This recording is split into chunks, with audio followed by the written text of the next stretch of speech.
And as I served, I was so humbled. That's the only word I know. And ashamed of the preconceived notion that I had and the impression that I had built in my head of what I was going to be doing. Look at me, I'm going to do this. These women were so appreciative of what we brought in and how we had served them and thanked us. Welcome to Unseen Atlanta, an Atlanta Mission podcast. We believe storytelling has the power to shift perspectives and spark change. Each episode will bring you a powerful story from a member of the Atlanta Mission community. I'm your host, Rachel, and this is my co-host, Jonathan. This season, we're focused on what it really means to invest in Atlanta. Our guest today is Kathy Rainwater-Roe, the Director of Community Partnerships at Phoenix Senior Living. Phoenix Senior Living has been a great employment partner of ours. They've come to volunteer. We've really had a great synergy and partnership. But what I don't think people realize, what I don't think I realized, is how aligned our work in elder care and providing services for people experiencing homelessness is. Yeah. This season, we really wanted to kind of highlight some of our employment partners because it's such a crucial part of what we do at Atlanta Mission is once they've gone through our program, we want to have them engaged in employment opportunities that are going to be sustainable for them. And so that's really why we wanted you to meet Kathy today, because she is one of those employment partners and is helping get our clients back to work, but not just back to work, back to a sustainable living. So we hope you enjoy our conversation with Kathy as much as we did. We are so excited that you're here with us today. We have with us Kathy Rainwater-Roe. We have been chatting. We're going to try to make this a more serious conversation because we've been having so much fun.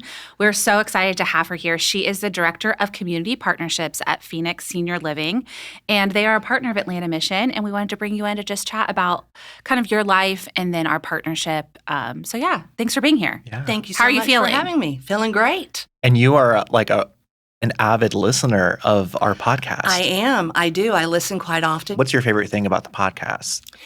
Hearing your clients' stories. I do. I love that. It brings it back home to me of the work that you guys do and what an influence that you have on them. Every story is different, but there's a revolving theme there of the transformation that they go through. Just the stories. Everybody has a past. Everybody has a story to tell, and I don't think that story ever ends until we take our last breath. But just to know where they've come from and what brought them to Atlanta Mission and the change that they've gone through and what they've learned about themselves, I think really inspires me as a person. And I know that as others listen, it's going to inspire them as well. So Kathy, tell us a little bit about yourself. Who are you? Where are you from? Thank you. Well, I was born and raised here in Georgia, lived most of my life on the south side of Atlanta. Grew up, I was in a family of three. I was the last born and the only girl. So, I was the apple of my dad's eyes. Born in a family that totally believed in family. We were a church-going family and just was taught that you do what you can to help other people. And I think I've taken that throughout my life. I'm a lot like my dad. He was a dreamer. My dad worked hard all of his life, and he couldn't wait for his golden years. They were going to do so much but they waited too long. And then when they reached their golden years, they weren't able to do those things. There's a lot of things that I remember and I take with me from my parents. And one thing that my father taught me is that you can spend an entire life building your reputation, but you can ruin it in an instant of a second. And I always think about that before I speak, before I do things, because that's so important. Everything that I've ever been involved in, I try to think of those things. And, what can I do to help someone? I have done a plethora of things in my adult life. I do have 3 adult children. I have 7 grandkids. I live now in Albany, Georgia.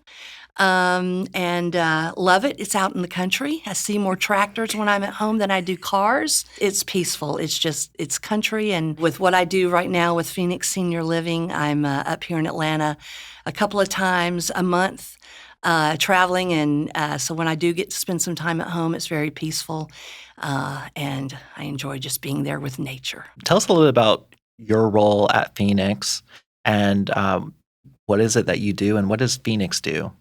So, Phoenix Senior Living, we are a senior living company that has communities in actually, we're in 10 states now. So, we have 45 communities. We started in 2014 here in Roswell. With 2 communities, and we grew pretty quickly. As you can tell, in 11 years, now we're up to 45 communities in 10 states. So we Wow. offer independent living, assisted living, memory care living, and in some of our communities, we do have skilled nursing. Those are in a couple of other states, not here in Georgia. So my particular role is a brand new role. We just started this year. What I've done in the past is I have served as sales and marketing directors, executive director, a regional director of operations. But this year, the role that was created is a director of community partnerships.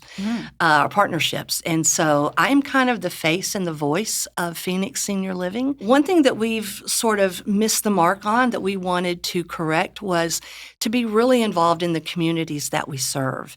You know, we do a lot for our residents and for our staff, but we really want to give back to the community that our assisted living community is sitting in. And so I have sort of gotten involved with organizations that live in the same city that our communities live in. And I wanted to be involved and see how can we be a partner with you? Mm-hmm. How can we help you? And is it a benefit that we can feed one another? And so that's sort of what I'm focused on. I've met with many mayors of the cities that we serve. I've gotten involved in those entities, led me to other nonprofits, which is how I found Atlanta Mission, and just getting really involved in the school system. We want to engage our seniors with the younger generation because we know how important that can be. And just building this brand of Phoenix Senior Living in the community so that if there is a need, people are automatically going to think of Phoenix Senior Living. Yeah. But it's also just a way for us to give back to the community that we serve. Have you spent most of your career in like elder care, senior living care? I've been in this industry for about the last 15 years. Most of my career has been in a sales role. Okay. I always tell people I'm not a salesperson, I'm a relationship builder because I We can believe tell. that, I believe that if you get to know someone and find out what their need is, Yeah. and it's a genuine, really get to know that person, then you can find that solution. And that's what I'm about. It's not about trying to make that sell, but Yeah. What has drawn you to elder care? you know, it's so funny because I always said I never really liked to be around old people. Okay. I was the youngest grandchild of my grandparents. Okay. Of my mother's parents. My father's parents died before I was ever born, so I didn't know that side. So my mother's parents, they were a lot older, and I didn't like being around them. I thought old people stunk. And they were just a little weird. So I never really wanted to be around them. Interesting. But I think when I was in the staffing industry for quite some time, Okay. and then I just made a change and I started working for A Place for Mom. And I enjoyed that work, finding a solution for someone. Again, I used those sales skills. But what I didn't enjoy was the phone work. I am more of a look me in the eye kind of person. I want to meet with people. But that position led me to be in a community doing the sales and marketing role. And I think what really made me successful there was my parents got to the point to where they were staying at home all the time. My mother had fallen, and so her mobility was a little limited. And my dad was a social butterfly. And they were very active in their church, but all of a sudden now they weren't getting out as much. And I started to see my father's health decline because he was not socializing the way that he used to. And so I began to speak to them about moving into an independent living community. But I had no idea what to do. And this is before I worked for A Place for Mom. And so it took about a year for me to find a place and to convince them to move. And then after I finally got them into a place, I started to see the changes in both of them, being involved with seniors and getting more active. And it made such a difference. And I thought there's got to be a better way that people should be able to know about this and the advantages of living in a senior community. So many people wait until there's a tragedy A crisis, yeah. a crisis, and then they have to make a quick decision. But there's got to be a way that they can do their research and do it sooner so they get the advantages of it. And that's what led me to A Place for Mom and then into that community. And I just loved it. I fell in love with the residents. They have a story to tell, and we learn so much from them. And then I knew that that was my niche. That was it. That's where I needed to be, and that's where I will always be. That's so great. So tell me more about the work that Phoenix Senior Living does. And you talked a lot about, hey, these people have a story to tell. Tell me more about that. There's a lot of senior living companies out there. And what are we here to do? We're here to provide a safe environment for them, to offer care for them when they need it. We want to make sure that we feed them well. We want to have programming for them to keep them social. But let's take it a step further. Let's give them purpose. And that's one thing that we really pride ourselves with at Phoenix Senior Living. We want to have programming that's going to give them purpose. And the only way that we can do that is to really get to know them and to provide programming that's going to meet their needs, that's going to speak to them. We have a document that we use, the life story, and that tells us a little bit about them, what their likes were, what they did for a living, what interests did they have. And we try to base our programming based on those things. We know that one shoe doesn't fit everyone, so it's not a cookie cutter program. Yeah. We have to specifically make things that is going to speak to all the residents. So we have, a multitude of things that they can choose from so that one item might not be interesting to one person, but it could be for someone else. But there might be something later in the day that someone else is very interested in. We're always trying to think of new things that we can be engaged in.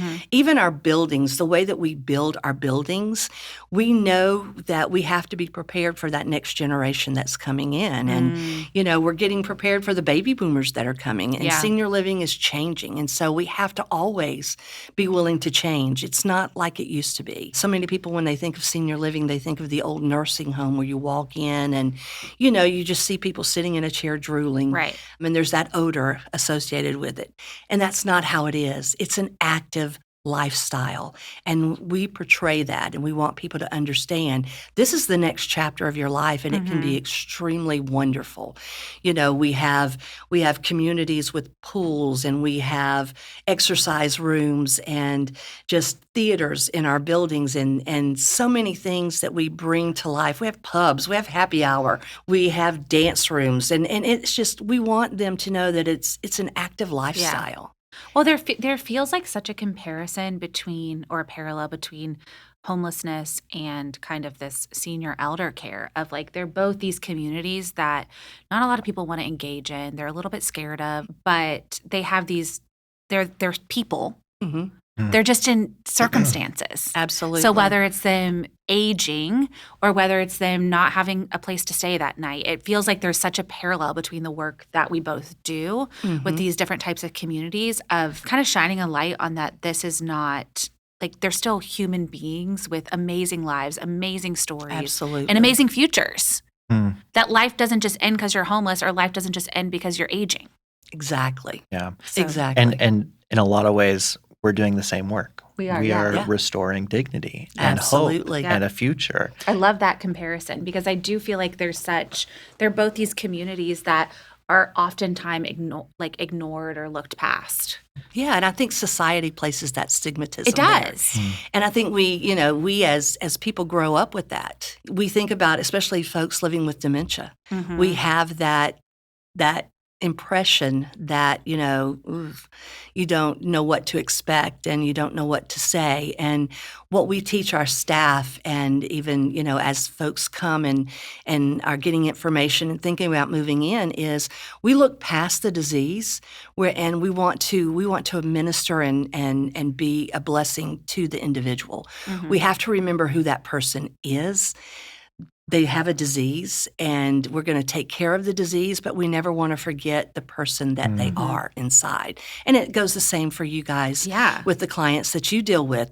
They're in a situation. It does not define who they are as an individual. That's the same philosophy that we have with our seniors, whether they have dementia or they're in assisted living or they're entering that independent stage where maybe they just don't want the home ownership. They're at a place in their life that they don't want that. They want to be around other seniors, and they want to enjoy that free life of, having their meals prepared for them and going on trips Right. and those kinds of things. So, yeah, it's very, very similar. We just had a conversation this morning about, for us, when you're looking or working with a client, seeing past decisions, past mistakes, past trauma, and to see them for who they are Absolutely. as people. It's Yes. very dignifying. I would love for you to share about the Legacy Project, because I think this really is a beautiful picture of what you guys do and what you're all about. Yeah. Could you tell us more about it? Absolutely. I would love to. So, the Legacy Project, it started out as just an activity. We have our director of programming and outreach, Victoria James. She, at that time, was the program and outreach director at one of our communities in Louisiana, Jamestown, which is an all-memory care community. And what we were noticing was that, families, when they would come to visit, they would begin to notice some of the decline and just they were worn out from being the caregiver for so long and noticing the decline in their loved one. It was hard for them, hard for them to see that. And they remember what Dad used to be. And so some of their visits would even begin to be less and less because it was so hard. We also noticed with the staff would get just more used to doing the care part of it and less of the interaction with the individual. We were more focused on just the care and the routine. And we wanted to do something, or Victoria wanted to do something different to bring back that person. And so she partnered with a local photographer and said, let's just do a quick photo shoot of these individuals and let's bring in props and clothing from things from their past. Oh, cool. Just to kind of see That's very cool. what could happen. Let's sort of we want to portray who they were, Right. and not who they are seeming to be right now. And so we did this and we had no anticipation of what was going to happen. And so this photographer came in and families helped and they brought in props and things. And it was amazing. There was, we had a retired NFL football player there and they brought in one of his helmets and a trophy. And he came to life and just immediately lit up and sat up and he kissed his helmet and he just looked around and smiled. And you saw a different part of him and he was able to engage with his family in a way that he hadn't in years. And just talking about it gives me chills. Another situation is we had a gentleman who had not spoken in probably about 6 months or so. And he used to be a tap dancer in Missouri. And that's what he did for a living. Had not tap danced in quite some time. No matter what we had tried to do in the photo shoot, he just would not respond to much of anything. Had his tap shoes there, but he just would not really respond. And they decided, well, let's just put on some of the music. And they happened to choose a song that he used to tap dance to. And when he heard that music, all of a sudden he looked up and he stood up and he started tap dancing. And then he was able to speak to his wife and he started not really having a conversation, but he said a few words. And do you know what that did for that wife? Wow. To hear him talk to her. And so even if it's for a brief moment, there was a connection there. And so out of doing this, we decided we have to build this bigger. We have to make this a company project. And so we've done that. And now we've done that throughout all of our communities. I love that. And it's amazing. It's amazing to see what happens. And we learn about that individual. Right. I mean, we've had so many people that we knew nothing, we didn't know this about them. But it's just amazing to see them come to life, to see these things, these props come, and they're back in that stage of their life, and they feel that they have meaning, and I love that. they come back to life. It's transformational. It's amazing. Yeah. It's super powerful. Yeah. I love what you're doing for the family. Like, it goes beyond what you think regular elder care is, right? Absolutely. Above and beyond. And that's what I love. I love hearing those stories because it's an embodiment of hope. Yeah. And again, you have to think outside the box We really because we do more than the basic ADLs. Right. We're wanting to give them the best quality of life that we can, but it doesn't stop there. It really sounds like that. We have to We have to go above and beyond. Yeah. From the Legacy Project, now we've done the Faces of Phoenix. And so we've incorporated our independent living and our assisted living residents and our staff. That's cool. And we've brought them just recently in June, we brought them to one of our communities. They all got to have a photo session. And what we did to incorporate the Faces of Phoenix, is we would hold up a card with a word on it, and they had to use that expression. And we captured that face. And it was amazing. Yeah. It was fun. amazing to see those faces of our residents. That's so A cool. lot of really cool things happening. Yeah. So I want to shift the conversation a little bit. And, Atlanta Mission, we're a service provider for those facing homelessness. Phoenix Senior Living, you're providing services in elder care.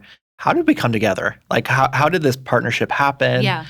How make this make sense? Well, first of all, we always do a pay it forward in April. Okay. All of our communities participate in some type of pay it forward event.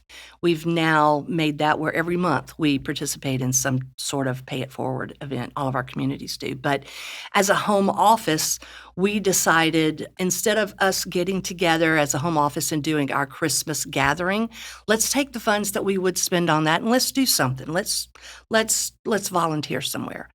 And so someone thought of Atlanta Mission. We thought it's probably too late. We can't get in. You guys had a cancellation. We were able to come here in December and feed, and we fed all 3 houses. So Which we did, cool. I just want to jump in because this is like unheard of. Like, yeah. talk about Christmas miracles. Like, we book out for holiday volunteering like months and months and months in advance. Like, we just had a meeting about it the other day. Yeah. Yep. And- we were told to schedule it in August because we want to do it again. Yeah. And so, so we came and we prepared the food, we brought the food, we served the food. And I was on the team that went to my sister's house. Now, I'm going to share something. Okay. I've never done anything like this before. I didn't know what to expect. And so my perception of coming to a mission to serve lunch was, we're going into a place, there's going to be a line a mile long of, homeless people coming in, and we're just going to serve them, and then they're going to be on their way. That's what I thought. Me too, the first time. Same. And so when I got here and walked in, and I'm like, what?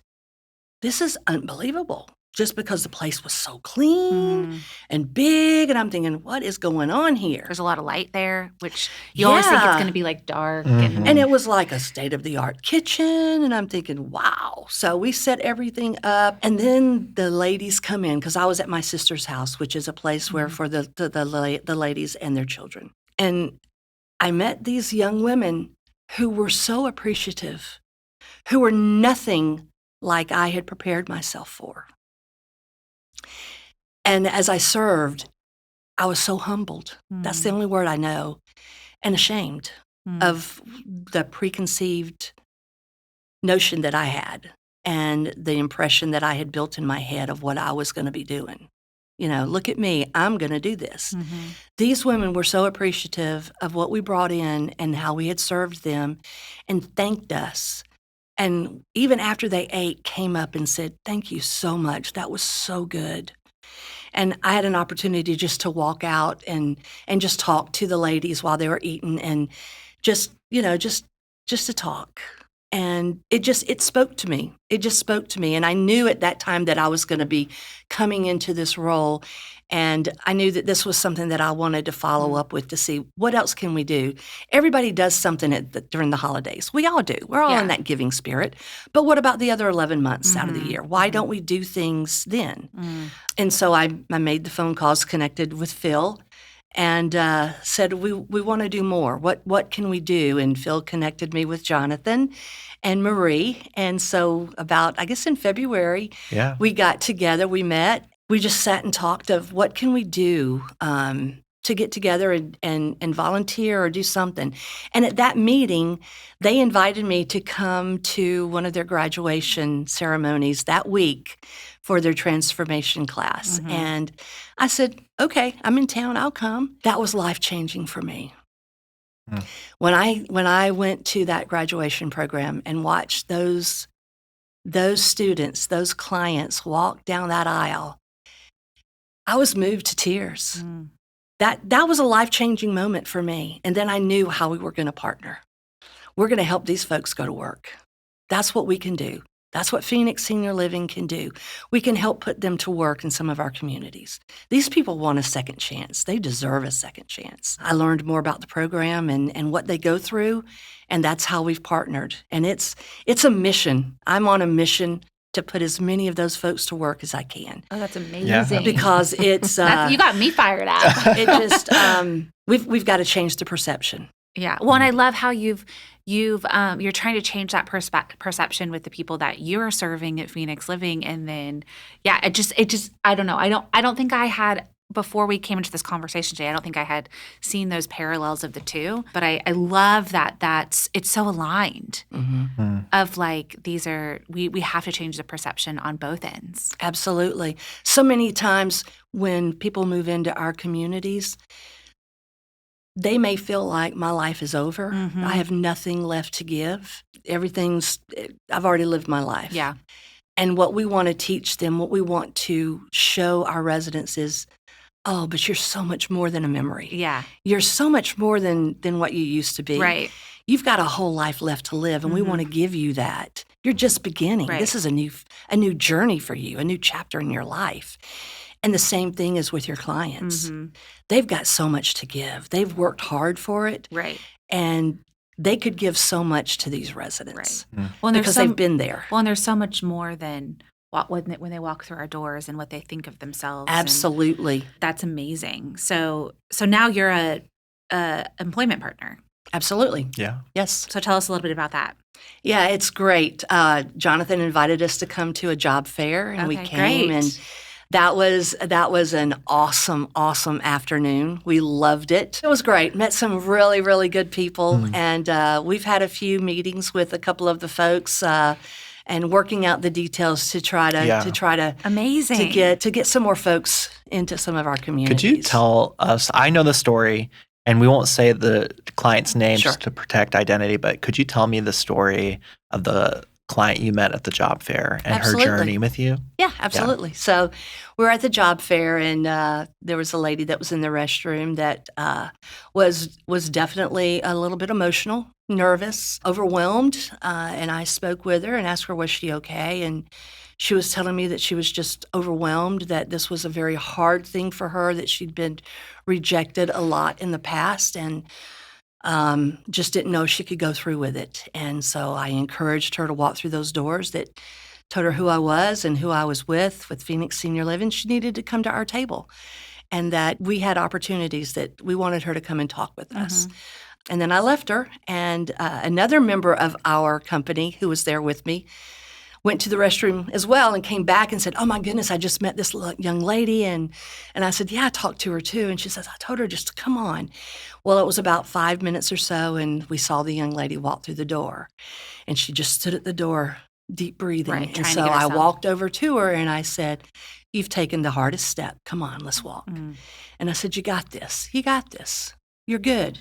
And every step she got stronger and stronger. And so she walked over, and I had the four ladies that I brought with me were all executive directors of 4 communities that are relatively close to where she was. And I said, just talk to them. And they were great, talking with her about her skills, and she just blossomed. You know, she became confident and stood straighter.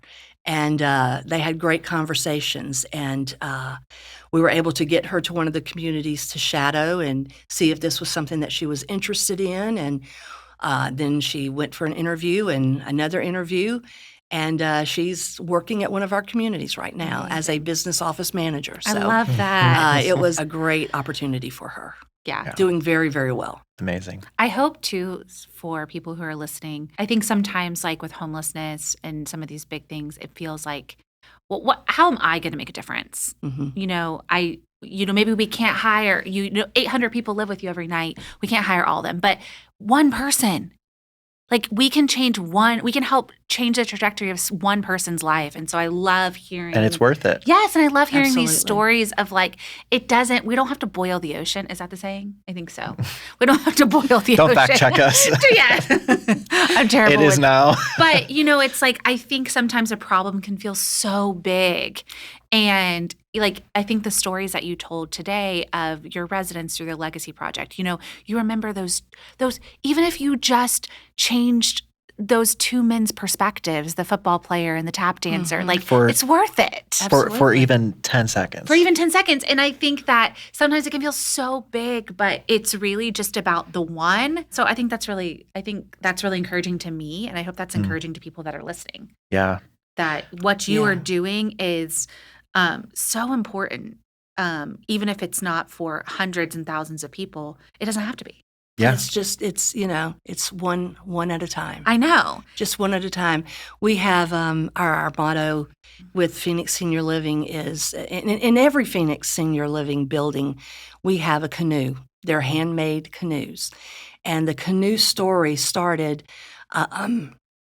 Jesse Marinko, who is our owner and CEO, when they were expecting their first child, his father-in-law is a very skilled craftsman, and he built a canoe, a handmade canoe, with the son. As the son became older, they spent a summer and built this canoe together.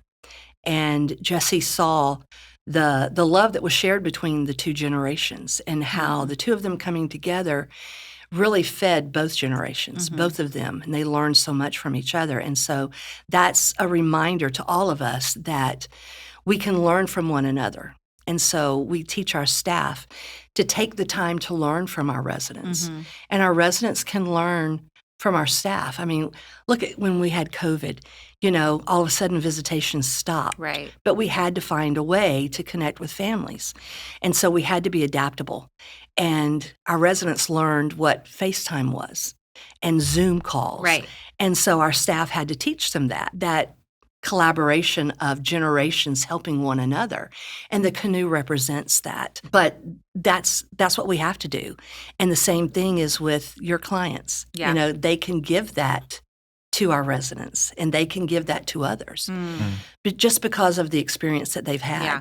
And I know that that's something that you promote when they graduate, is that's part of what they have to do, is to give back for the things that they've been given, is to give to others as well. So that's another reason why I love the Atlanta mission. You don't just give them a fish, you teach them how to fish. Right. And it's so cool. I love that you guys are an employment partner, and so much more than just that, because you guys volunteer and give back in so many different ways. Specifically for our clients going to work for you, like, we talk a lot about community and the value of community for our clients in their transformation. And part of that community is where they're working. It is. The people that they're working with and around. And I love that Phoenix has such a valuable community. Yeah. Well, and that for seems our like clients. a value of you guys, is that you value community. And we're so grateful that you came today to chat with us. You're amazing. I feel like we could talk for hours. And I hope you guys really enjoyed this conversation that we had with Kathy and got to see her heart for the people that she serves at Phoenix Senior Living, and the heart for our clients. We would love for you to become an employment partner. Like I said, it's Jonathan. Yeah, it's Jonathan's day job. So we'd love for you to reach out to him. It's jonathan.miller@atlantamission.org. We'll put his email address in our bio or our caption. So we'd love for you to become an employment partner. We hope that you can be engaged with our clients as much as you want or as little as you want. But I hope that Kathy was inspiring to you, that you can help change one person's life. So thank you for listening. Unseen Atlanta is proud to be sponsored this season by the Scott Pryor Law Group. At Scott Pryor Law, they treat every client like family. If you've been injured, their mission is simple. You focus on healing, and they'll handle the rest. Scott Pryor, a U.S. Marine and trial attorney, and his team believe in compassion, justice, and serving their community. So if you or a loved one has been injured, reach out to the Scott Pryor Law Group today. They'll walk with you every single step of the way. You can learn more at scottpryorlaw.com. Thanks for listening to Unseen Atlanta. If today's story moved you, we invite you to take the next step, whether that's volunteering your time, donating to Atlanta Mission, or simply continuing to listen and learn. Every step matters. Follow along, share this episode, and join us as we invest in Atlanta together.